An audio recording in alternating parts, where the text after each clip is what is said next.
Merci d'avoir choisi BM News.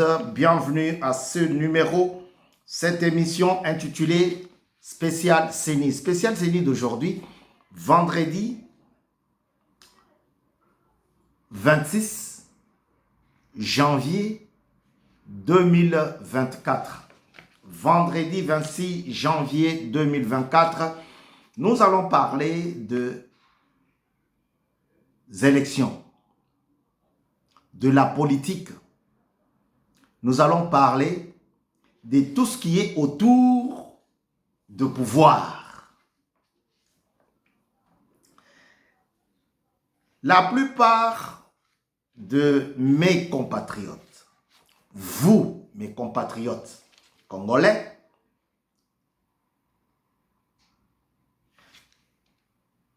la plupart aiment le pays. J'ai fait ce constat. J'ai compris que la petite différence qui existe entre le Congolais et l'homme occidental, parce que l'homme occidental aime vraiment son pays. Cette petite différence-là en est que le Congolais n'a pas de moyens. N'a pas de moyens financiers pour pouvoir investir dans le média.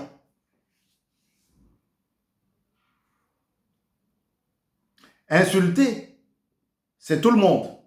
Occident, occidental, africain, américain, Océanie, tout ça. Parce qu'on le voit. Trump a insulté, Trump a parlé, il s'est mis en colère, Saddam Hussein, Kadhafi, Chirac, partout. Le langage politique dégénère. Mais en ce qui concerne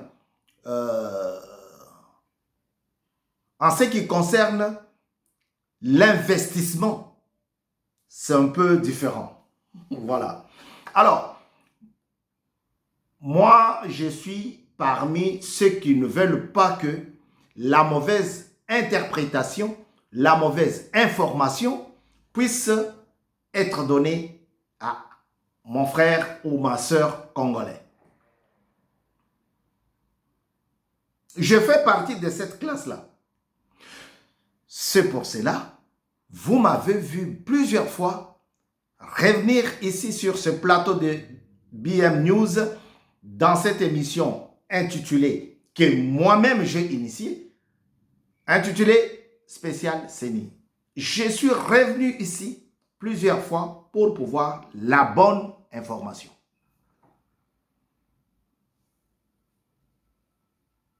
Je me suis permis d'affronter les duos Senko et ECC, catholique et ECC, Église du Christ au Congo, dont je fais partie. Je me suis permis d'aller au front contre ces deux. Pourquoi? Parce que j'ai dit bien, j'avais trouvé que ces duos étaient à l'encontre de la volonté du peuple congolais. En ce qui concernait l'élection de président de la CENI. C'est là que je me suis mis debout pour demander un espace sur BM News de parler des élections. C'est ainsi que vous verrez, notre émission a été intitulée Spécial CENI. Mais en ce qui concerne l'investissement, c'est très peu que j'entends quelqu'un ou je vois quelqu'un se présenter pour dire « je veux investir ». C'est c'est un cas rare, vraiment rare. Et tout ce que nous faisons, nous le faisons de nous-mêmes. Nous le faisons par notre propre gré. Nous le faisons par notre propre moyen financier. Puisque j'ai des gens, maintenant que vous avez un bureau, on choisit un endroit pour se mettre et donner un bon décor parce que nous parlons à plusieurs personnes.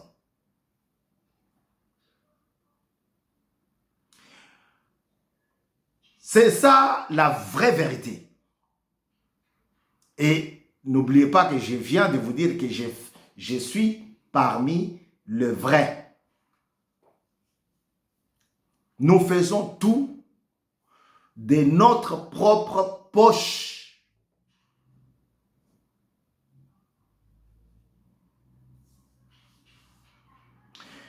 L'investigation que nous menons, c'est nous-mêmes qui finançons cela. Je dis bien, c'est très rare qu'on voie quelqu'un de l'extérieur nous apporter une aide pour chercher de l'information. C'est très rare. Je ne peux pas compter plus de 2 fois. Non. Et ce que nous faisons, nous le faisons de notre propre poche. Même le gouvernement ne nous connaît pas. Et parce que nous pensons que l'homme appartient à la société, nous sommes de la société, nous voulons donner la vraie face de l'information. Si nous n'avons pas l'information, on ne vous annoncera rien.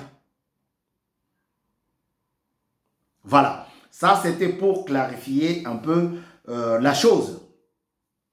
Hier, jeudi, alors qu'on intervenait sur les magouilles au sein de la francophonie, nous avons failli vous dire la vraie de vraie, la vraie vérité. Nous ne sommes pas ici pour combattre quelqu'un. Nous ne sommes pas ici pour rester collés à la vision de quelqu'un ou au projet de quelqu'un. Non, loin de là.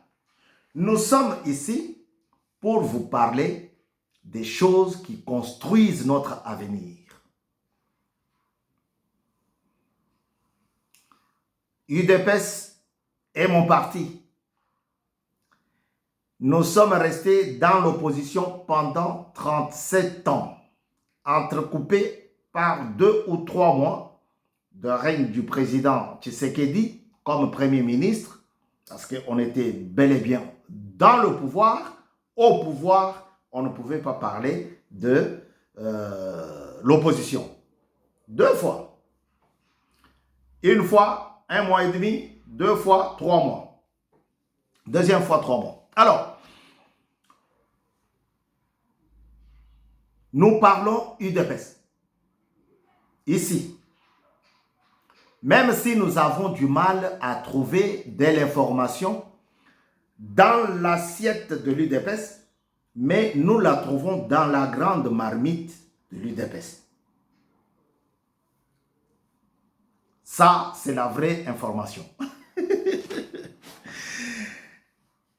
Et c'est ainsi que nous parlons beaucoup des choses qui font avancer le parti.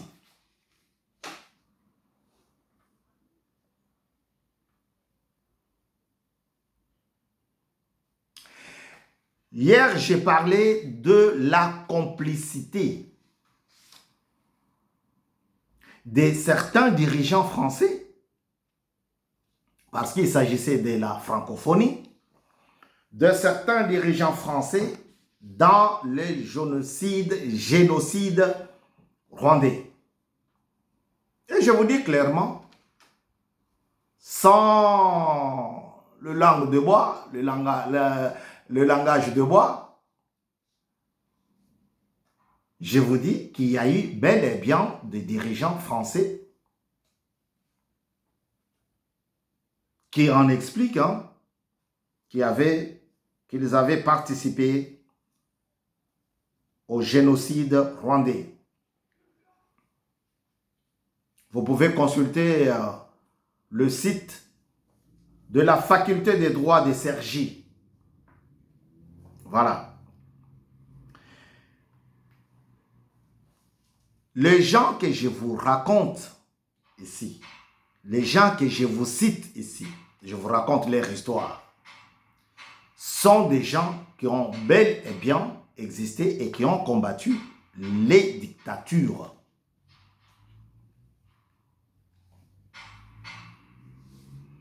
Aujourd'hui, je vais vous parler d'un serviteur de Dieu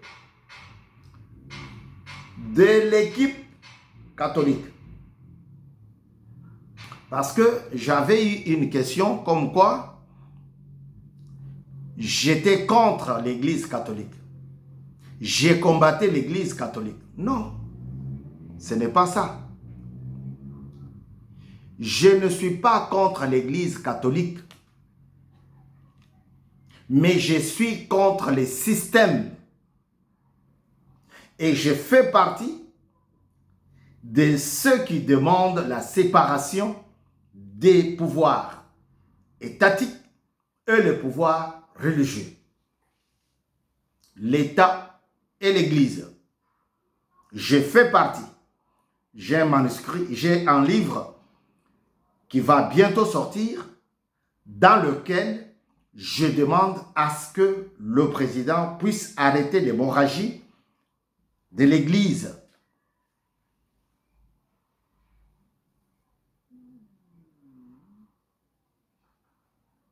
Je vous parle de Munzii Riwa, Monseigneur Munzii Riwa.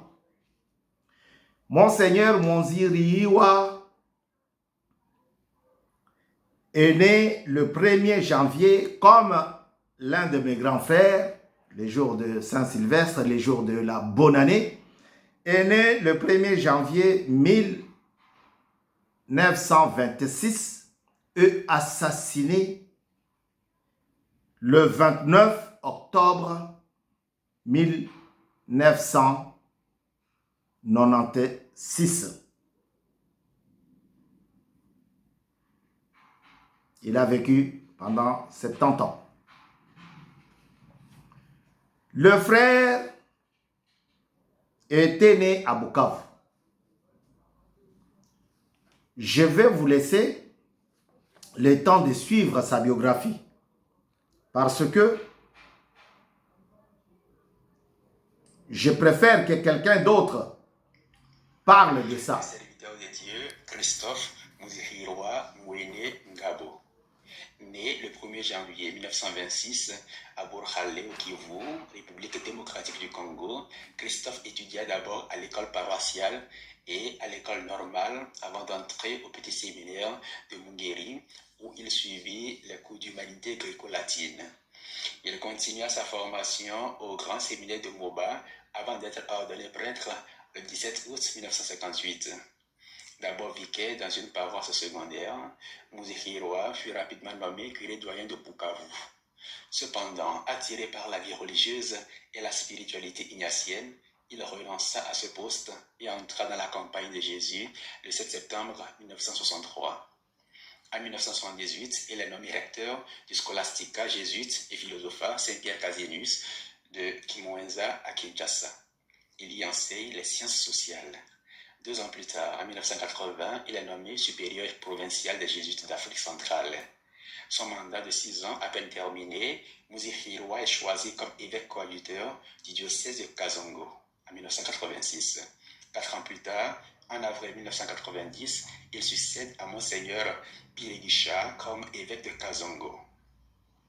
En 1994, il devient archevêque de Bukavu et participe au synode spécial sur l'Église en Afrique, réuni par Jean-Paul II à Rome en avril et mai 1994. À son retour de Rome, il doit faire face à la tragédie de centaines de milliers de personnes qui arrivent au sud de Kivu, chassées du Rwanda par le génocide. Toute la région est déstabilisée et échappe au contrôle des autorités civiles. Pendant 2 ans, il visite les camps de réfugiés installés dans son diocèse. Il invite ses fidèles à bien les recevoir tout en attirant l'attention des autorités et de l'opinion internationale sur leur situation catastrophique et insistant courageusement sur la nécessité de trouver une solution juste au conflit qui bouleversait toute la région. La démission complète des responsables civils et militaires de Bukavu fit que Muzihirwa resta la seule autorité à s'occuper du sort d'une population abandonnée à elle-même, plus particulièrement lors de l'attaque de la ville de Bukavu et des massacres de réfugiés Hutus au sud de Kivu en RDC. Il n'épargna aucun effort pour aider les réfugiés. Le mardi 29 octobre vers 18h, juste après une réunion du comité de défense des intérêts de la population à l'archevêché, Monseigneur Muzihirwa se mit en route vers le collège jésuite Alpha-Guiri pour y passer la nuit. Il était accompagné de son chauffeur et de son garde du corps. Un second véhicule appartenant à M. Kabego le suivait de près depuis l'archevêché. À un croisement de route sur la place du marché de Inyawera, la voiture de l'archevêque fut immobilisée par des tirs en rafale d'un commando rwandais du FPR déjà stationné sur les lieux. M. Bireganine, qui était dans la voiture de M. Kabego, est abattu au fusil par les militaires FPR. Le garde du corps et le chauffeur sont ensuite fusillés. Monseigneur Muzihirwa sort de la voiture et, croix en main, se dirige vers les militaires. Ceux-ci le soumettent d'abord à un interrogatoire et à des tortures près de la clôture de la Cinélac, puis l'exécutèrent. Le corps de l'archevêque reste sur place jusqu'au lendemain. Les pères avériens de Vamaro obtiennent ensuite l'autorisation de récupérer le corps qui aujourd'hui repose à l'entrée principale de la cathédrale de Bukavu, Notre-Dame de la Paix. Le 28 mai 2016, la Congrégation pour les causes des saints autorise le diocèse de Bukavu à ouvrir la cause de béatification du serviteur de Dieu, Christophe Muzihirwa. Vous avez entendu? Vous avez entendu? Je ne suis pas contre Kabila. Je ne suis pas contre les dictatures qui se sont succédées. Ça fait partie de notre histoire. Je ne suis pas contre ces gens-là. Ce n'est que l'émission qui vous est présentée. Quand vous prenez l'exemple de l'Église catholique qui a combattu la dictature hier, l'exemple de l'Église catholique dont la dictature a tué même les prêtres, il n'est pas le seul. Je peux vous ajouter la liste. Monseigneur Cataligo, pour lequel j'ai déjà présenté une émission ici, fut tué par le même. Et dire que je parle toujours contre le Rwanda, je parle toujours contre le système de Kabila. Non, vous mentez. Je parle pour réanimer les flammes, je dis bien, les flammes de l'histoire. Parce que mon fils reste dans l'oubli. Ma fille risque d'oublier. Mon voisin risque de ne pas se souvenir. Ma voisine également, je vais parler. L'Église catholique a été chicotée hier, torturée. Ces gens-là se sont permis de rentrer même au sein de l'église. Roxy Mukendi a été tué dans l'église. La servante Thérèse Kapangala a été tuée dans l'église. Et aujourd'hui, quand nous voyons les mêmes qui pleuraient hier parce que l'État était contre leur action sociale, et ces gens-là s'érigent derrière le même, on dit mais il y a un problème, il y a un souci. On dit mais l'Église n'a pas compris ce qu'elle est. On dit mais l'Église a oublié la torture d'hier. C'est pour cela que je vous ai parlé des manœuvres ou magouilles au sein de la francophonie.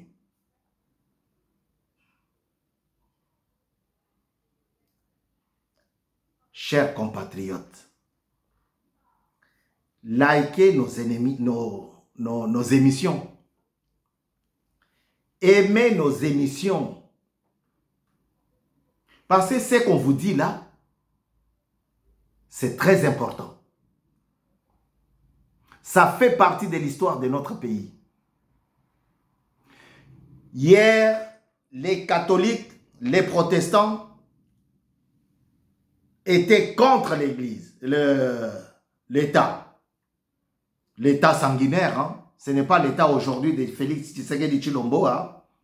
Tu l'insultes, tu prends ta voiture, tu roules, tu es tranquille. Tu les critiques, tu prends ton véhicule, tu roules, tu es tranquille.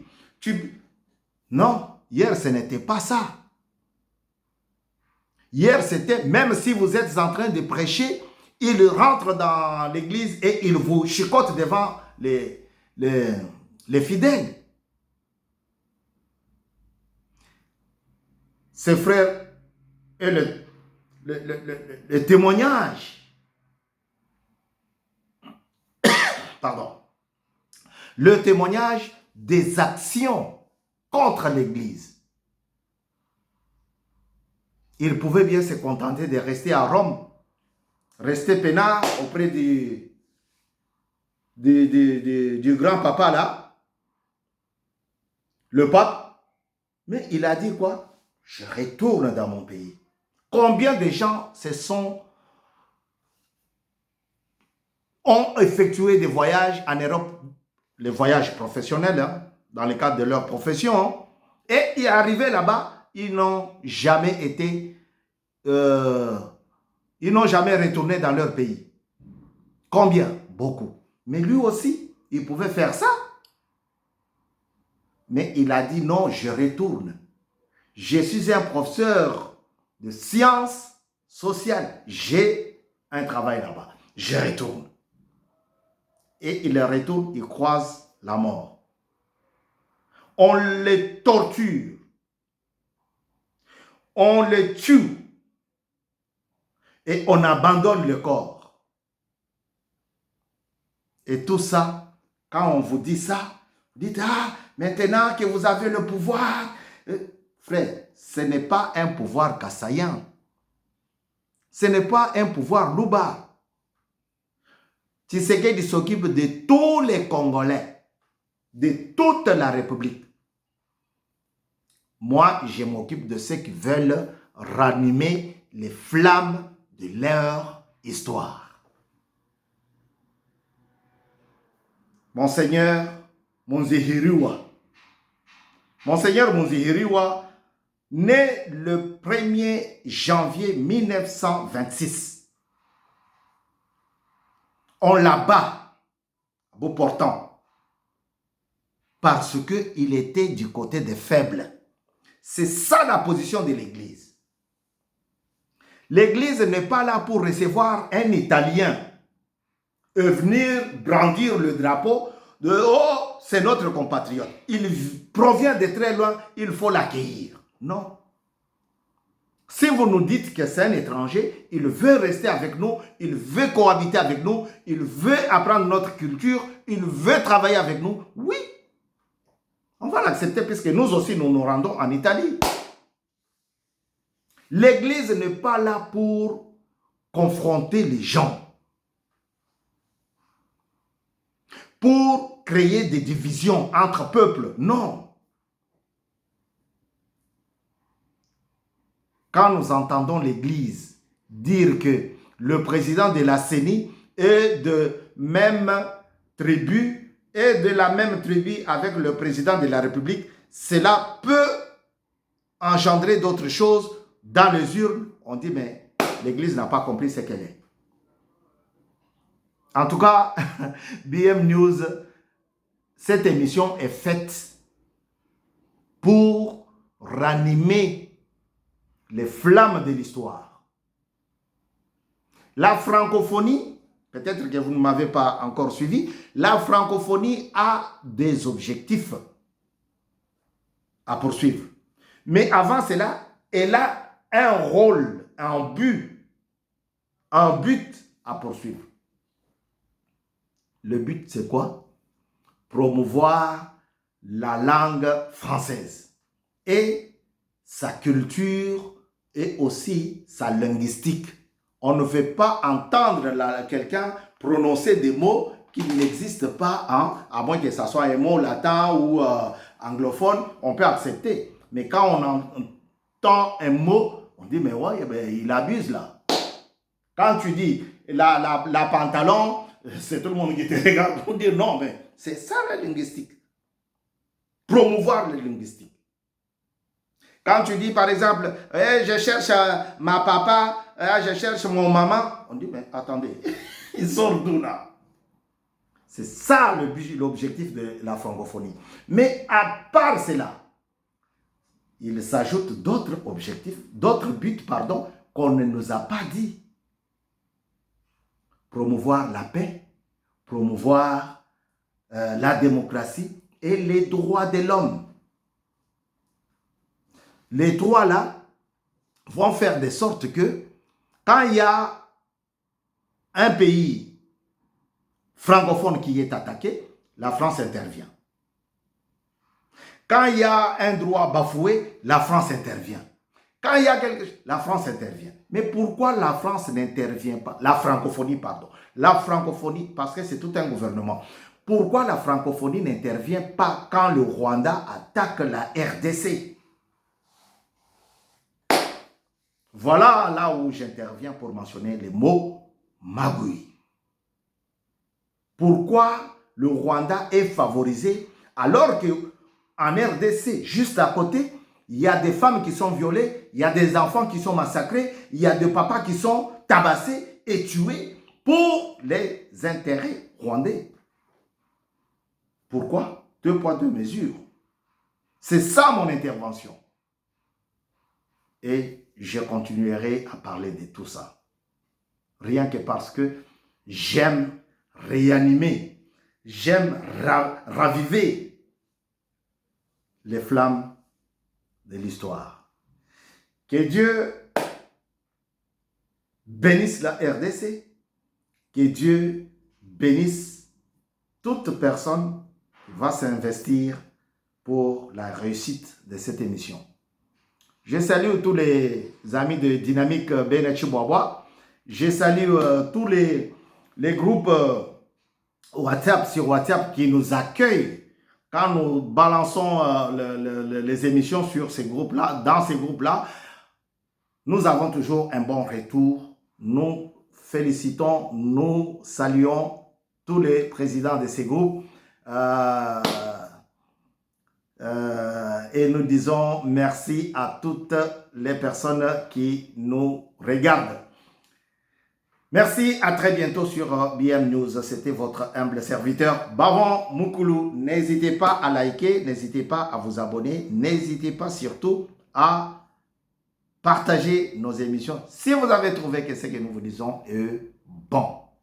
À très bientôt sur BM News. Ciao.